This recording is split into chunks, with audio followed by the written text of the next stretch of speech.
So back to the channel guys. 15 जनवरी first and second shift का जो memory based हमने क्वेश्चन आपके लिए कलेक्ट किए हैं, जो एग्ज़ाम में आए हुए हैं, उनको हम यहाँ पे डिस्कस करने वाले हैं।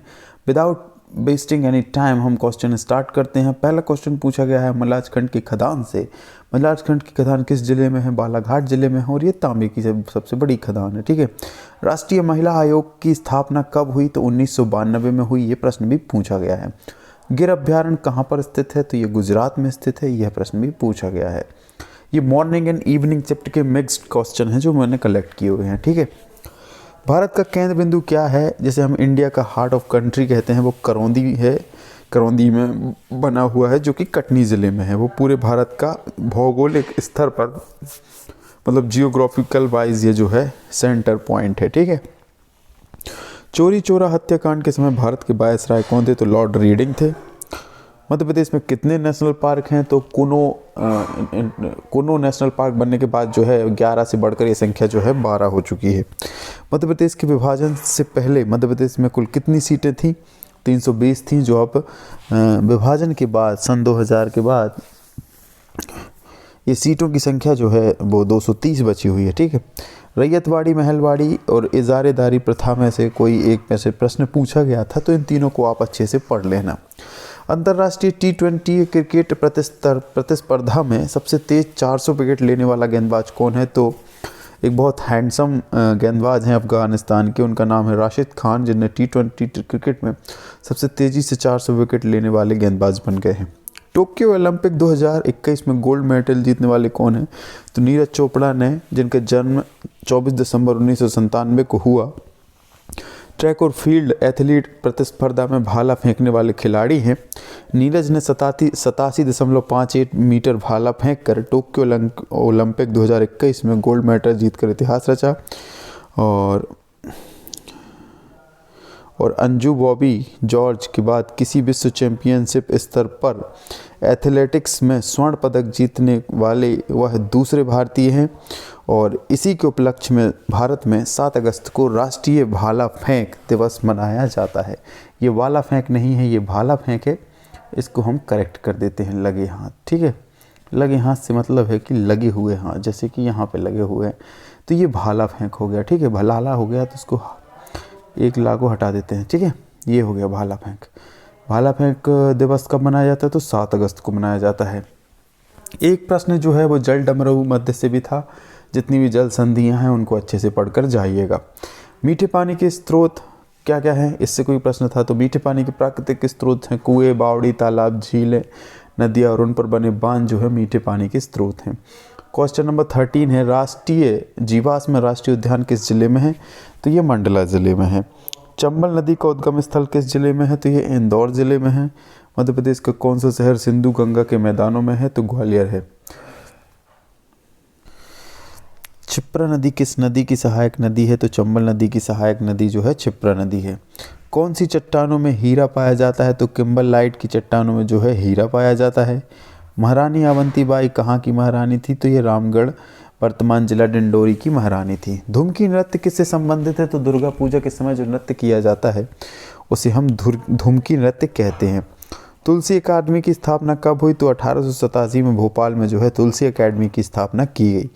विश्व बौद्धिक संपदा WIPO का मुख्यालय कहाँ पर है? तो ये जिनेवा स्विट्जरलैंड में इसका मुख्यालय है।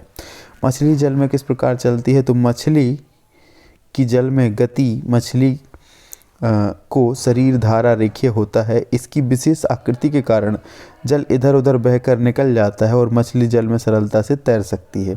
मछली का कंकाल दृढ़ पेशियों से ढका होता है। तैरने की प्रक्रिया में शरीर का अग्रभाग एक ओर मुड़ जाता है तथा पूंछ विपरीत दिशा में जाती है, जिससे वह गति कर पाती है और चल पाती है।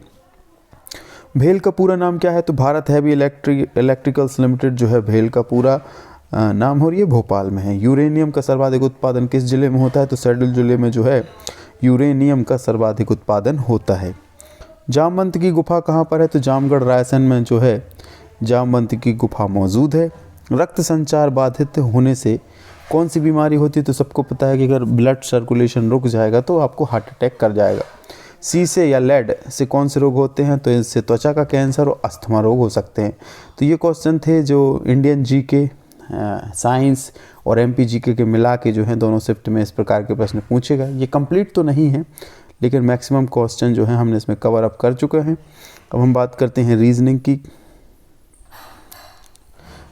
रीजनिंग की अगर हम बात करें तो कथन और निष्कर्ष से 8 जनवरी से लेके दोनों शिफ्टों में मिलाकर ऐसा कोई भी शिफ्ट नहीं हुई है जब कथन और निष्कर्ष से प्रश्न ना पूछे गए हों। कुछ बच्चों का तो यहाँ तक कहना है कि क्वेश्चन में पेपर में जो है 10 से 15 नंबर के कथन और निष्कर्ष आ रहे हैं, लेकिन नहीं मेरे प्यारे बच्चों, जो बच्चे समझ नहीं पाते हैं प्रश्न को तो वो उसको जो है कथन और निष्कर्ष बता देते हैं। लेकिन ये बात भी सच है कि 5 से 7 प्रश्न जो हैं कथन और निष्कर्ष से पूछे जा रहे हैं। इनइक्वालिटीज से भी 3 से 4 प्रश्न पूछे जा रहे हैं। ये भी फर्स्ट शिफ्ट से ही जो है 3 से 4 क्वेश्चन जो हैं इनइक्वालिटीज से पूछे जा रहे हैं। ब्लड रिलेशन से 1 या 2 प्रश्न पूछे जा रहे हैं। ये भी बहुत इंपॉर्टेंट चैप्टर है जिसका क्वेश्चन हर एक शिफ्ट में रीजनिंग वाले पोर्शन में ज़रूर होता है। बात करते हैं दिशा और दूरी के भी प्रश्न होते हैं। आपको दिशा ज्ञात करनी होती है। एक व्यक्ति जो है एक पॉइंट से चलना स्टार्ट करता है, फिर एक दूसरे पॉइंट पर पहुंच जाता है और उसी बीच की दूरी को हमें ज्ञात करना होता है, उसकी दिशा को ज्ञात करना होता है। क्लॉक से भी एक प्रश्न होता है, कैलेंडर से भी एक प्रश्न होता है, और ऐसा मिला के सीरीज एक इम्पॉर्टेंट चैप्टर बन जाता है। तो एक मिला जुला मिक्सचर जो है आपको रीजनिंग में देखने को मिल सकता है। बहुत ही मतलब पेपर जो है बहुत ही रिजिड है कुछ सब्जेक्ट तक, जहाँ से मोस्ट ऑफ द जो पोर्शन है पेपर का जो है वहाँ से कवर अप होता है। मैथ्स की अगर हम बात करें तो simple interest and compound interest से प्रश्न पूछे जा रहे हैं। प्रॉफिट एंड लॉस से प्रश्न पूछे जा रहे हैं। वर्क एंड टाइम भी एक फेवरेट चैप्टर बना हुआ है। पाइप एंड ट्यूब भी बहुत ही फेवरेट चैप्टर बना हुआ है। ट्रेन से तो 2 या 3 प्रश्न भी मार देता है पेपर में। और जियोमेट्री से भी प्रश्न देखने को मिल जाते हैं। जियोमेट्री से हर एक पेपर में प्रश्न देखने को मिला है।